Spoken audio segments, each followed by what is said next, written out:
Shalom from Jerusalem and welcome to this program on the walls of Jerusalem. In this program, I am going to talk about the pipe dream of the two-state solution and God's solution to this conflict.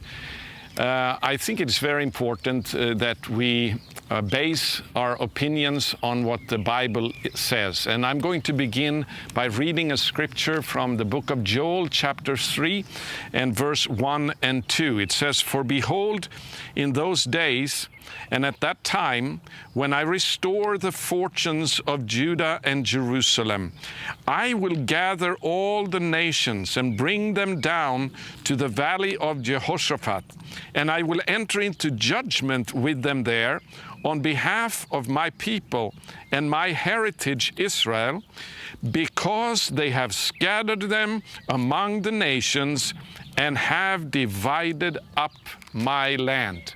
Friends, it cannot be more clear than this. This is a text that is speaking about when God is going to judge the nations of the world. As the Messiah is coming back to Jerusalem, he is going to take every nation on the planet into account for two things. Number one, because they have scattered his own people, Israel, to all the nations on the face of the earth.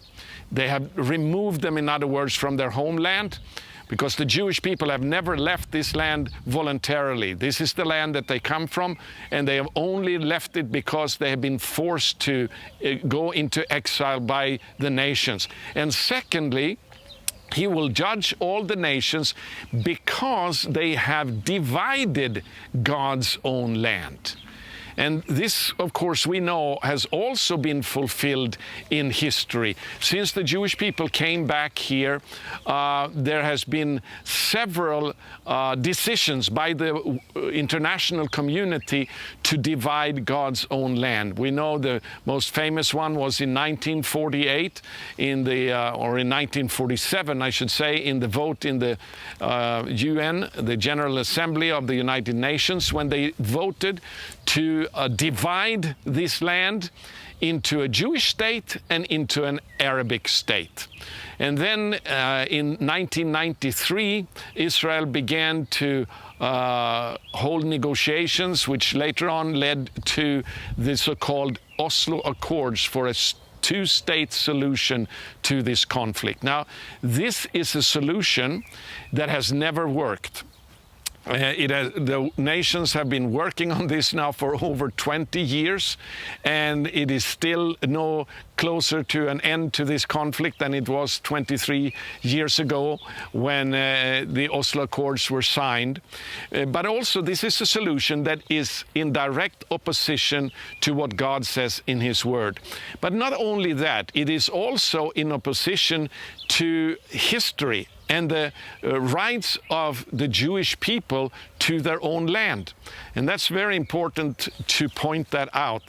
I read a number of years ago about the speech that, in fact, I saw it on YouTube, that Prime Minister Netanyahu held in New York many years before he became the Prime Minister of Israel. And there he outlined his view of the conflict, and that he did not believe in a two-state solution, but that the Jewish people have a right to their entire homeland between the Jordan River and the Mediterranean Sea. Well, in the audience was an Arab who said, "I am a Palestinian, and I just want to ask you, what are you to do with me? Where I'm supposed to fit into all of this?" And I don't remember that Netanyahu gave any good answer to this man, but I want to know that there is an answer to this conflict, and that is what I'm going to talk about in this program. Because just as the African American people in the United States, just because there are racial conflicts with the white population, there is still some problems today in America between the white and the black community. No one has ever suggested that the solution to that conflict is for the black people or the African Americans to have their own state.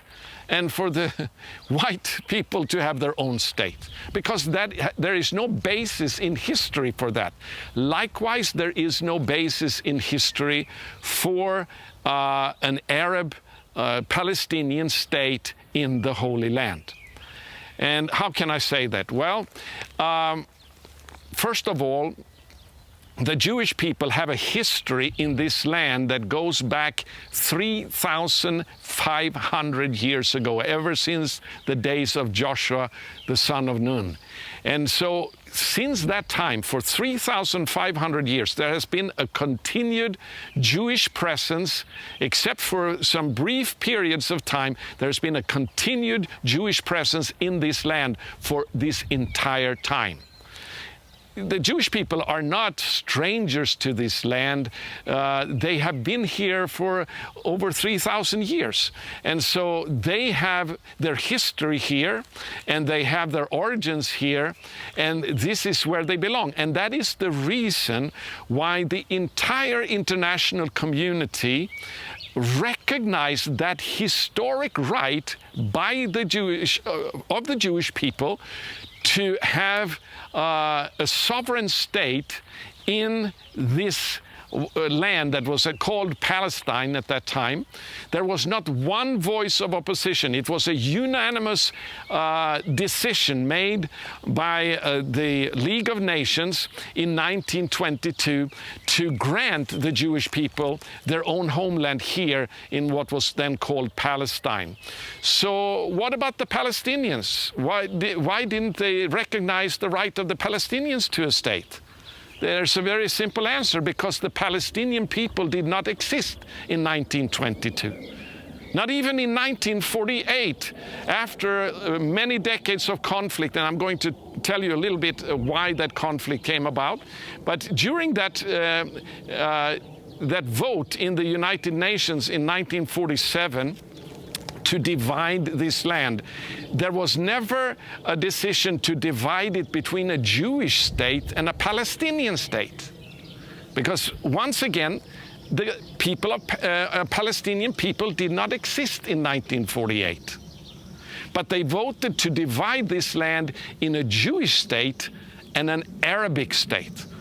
Now, you have to understand, in 1922, when the world international community recognized the historic right of the Jewish people to their own state here in Palestine, they at the same time also gave the Arabs their own states: Lebanon, Syria, Iraq, Jordan, Saudi Arabia, and of course Egypt already existed. But these were the Arabic states that the international community recognized. But here, in what was called then Palestine, there was never any recognition of the right of an indigenous Palestinian people to their own land here, and that the Jewish people needed to share this land with such a people.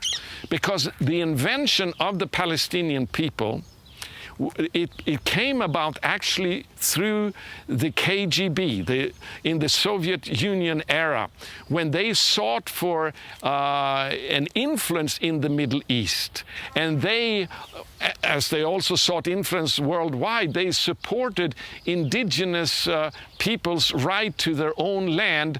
And so they came up with the thought that the Palestinians were the indigenous people here, and that they needed to fight for the right to their own land. Because at that time, which was in the 1960s, Israel was aligned with the United States, and the Soviet Union wanted an influence here in the Middle East. So they began to support what was then called PLO, the Palestinian Liberation Organization, and they began to groom Yasser Arafat to develop a Palestinian national identity. And that's the goods that they have sold to the worldwide community ever since. And more of the nations of the world have accepted that false description of history.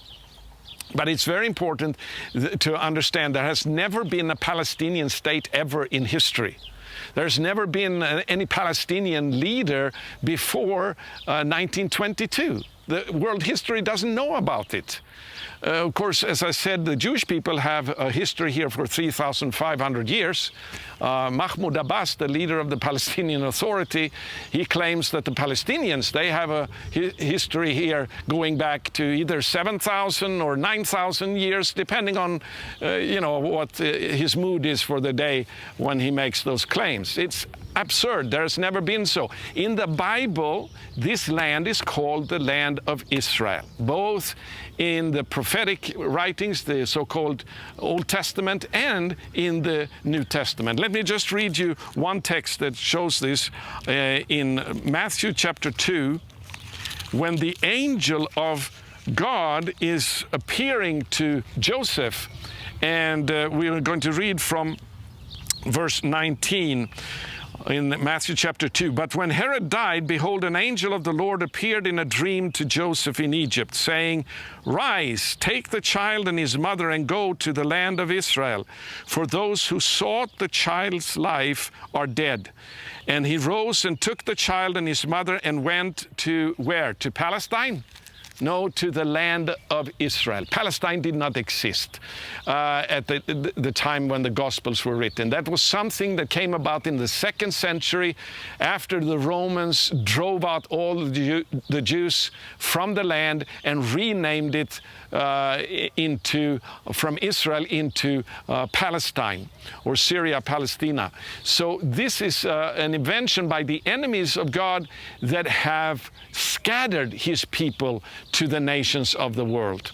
And that is not something that God is given any approval of. The angel of the Lord called the land Israel, and that's what we should call the land as well.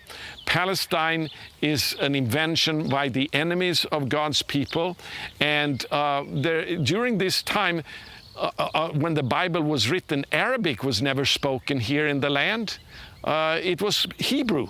In the people, the apostles and Jesus, Yeshua himself, spoke Hebrew primarily here in the land, or Aramaic, as some say, but for sure not Arabic. Arabic is a foreign language to this land. So an indigenous Arabic Palestinian people that has been in existence here before the Jewish people, sorry, but that is a lie. And the Arab nations, or the Arab leaders, I should say, used to also agree with that Palestine was an invention that did not come from the Arabs themselves. And they have never seen this area as separate from the Arabic homeland consisting of the rest of the Arabic nations here in the Middle East. So what is the solution to the conflict? Well, we need to understand, how did the conflict begin? Because after 1922, when the nations recognized the Jewish people's right to their own state here in Palestine, the conflict began through a Muslim imam here in Jerusalem called Amin el-Husseini, who later on became a close friend of Hitler and the Nazis. And he began to stir up hatred against the Jewish people here in the land based on the teachings of Islam and the Quran. And that is the reason to the conflict here. So the conflict will never be solved by creating two states. The land area is too small that will ever solve the problem and give peace. The only solution is for there to be reconciliation between Jews and Arabs. And that can never happen as long as the people here of the Arabs are fed a steady diet of hatred for the Jewish people through the imams and through the teachings of the Quran. Because the Quran declares in Surah 5 that the Jewish people are the greatest enemies of Allah. And that because of the Jewish people being so despicable and bad, Allah has changed them into the descendants of apes and pigs. And the saying here in the Middle East among the Muslims is that Palestine is ours and the Jews are our dogs. So the very idea that the Jewish people should have sovereignty in the midst of the Arabic nations in the Middle East is an affront to the teachings of Islam. Even though, in fact, the Quran also recognizes that Allah gave this land to the Jewish people. But of course, just like the replacement theology among Christians, they teach that the Jewish people have failed the favor of Allah, and so He has cursed them to become the enemies of Allah. And that's why Islam is commanding its followers to hate the Jewish people. So, Palestine, listen to this carefully. Palestine is a racist, anti-Semitic project to take away the Jewish people from their own land. And you cannot support that and be a good follower of Yeshua, Jesus of Nazareth. It is impossible. Because let me just give you one more passage from the New Testament, or the apostolic writings, from Luke chapter 21, to see what Yeshua himself is saying about this land. In verse 24, and specifically about Jerusalem, because Yeshua predicted that the Jewish people would be dispersed. Jerusalem would be conquered by the Romans. And this is what he's saying in verse 24. They, that talking about the Jewish people, will fall by the edge of the sword and be led captive among all nations. Here you have it again, just the same as in Joel chapter 3, that the Jewish people have been led captive to all the nations. And then it says, and Jerusalem will be trampled underfoot by the Gentiles. See here that Jesus is calling Jerusalem an occupied, downtrodden city when the Gentiles rule over it.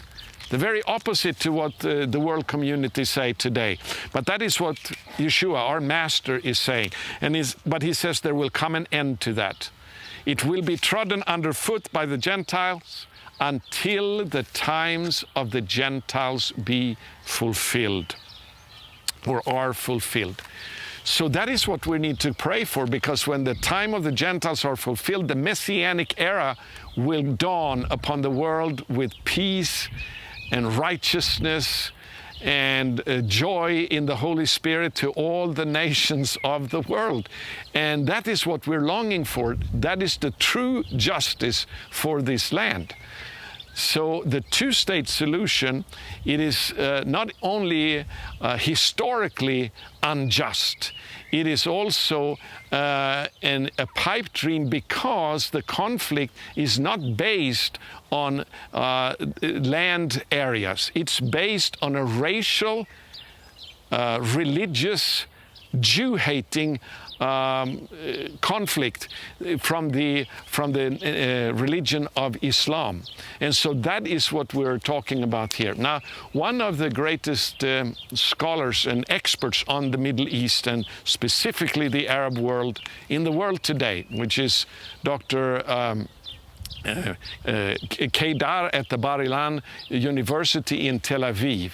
He says that the greatest danger to the state of Israel is the so-called peace movement. Wow, how can he say that? It is because in the Middle East, a longing for peace is interpreted as a sign of surrender. And that is like inviting attack from the enemy to destroy you. That's how the talk of peace is understood in the Middle East. It is no different than during the World War II, when Churchill stood up and he said in the conflict with Hitler and the Nazi regime in Germany, he said, I have nothing to promise you, he said to his own people in Britain, but blood, sweat, and tears. Now, that blood and sweat and tears eventually defeated Hitler, defeated Germany, and gave peace to Europe. And it's the same in the Middle East. Peace movements will never lead to peace. and the talk of surrendering land, specifically the very historic homeland of the Jewish people in Judea and Samaria, to give that up to people that are ingrained with hatred for the Jewish people. It's stupidity. And that is just only interpreted as an invitation to come and take it all. So we need to pray for this situation, friends, that the right peace will come. And ultimately it will only come through the Messiah. But until then, Israel needs to be strong. And it is only a movement, a strong movement that is willing to sacrifice blood, sweat, and tears to protect this land from their enemies that will create peace. Secondly, it has been proven in the short history here in the Middle East that every area that Israel has declared as a sovereign, Jewish people's sovereignty over that area has led to the prosperity of both Jew and Arab. So the one-state solution of Israeli sovereignty between the Jordan River and the Mediterranean, it is a blessing not only for the Jewish people. If you love the Arabs, that's the best solution also for them, including the so-called Palestinians. The Palestinians themselves know that. They don't want to live under this corrupt, Jew-hating, warmongering, and hate-inciting regime of the Palestinian Authority. If they can choose, they want to live under Israeli authority. And so we need to pray for boldness for the Israeli government to dare to declare sovereignty in all of the land of Israel, including Judea and Samaria. Now, 15 years ago, that was pretty hard and difficult to say those words.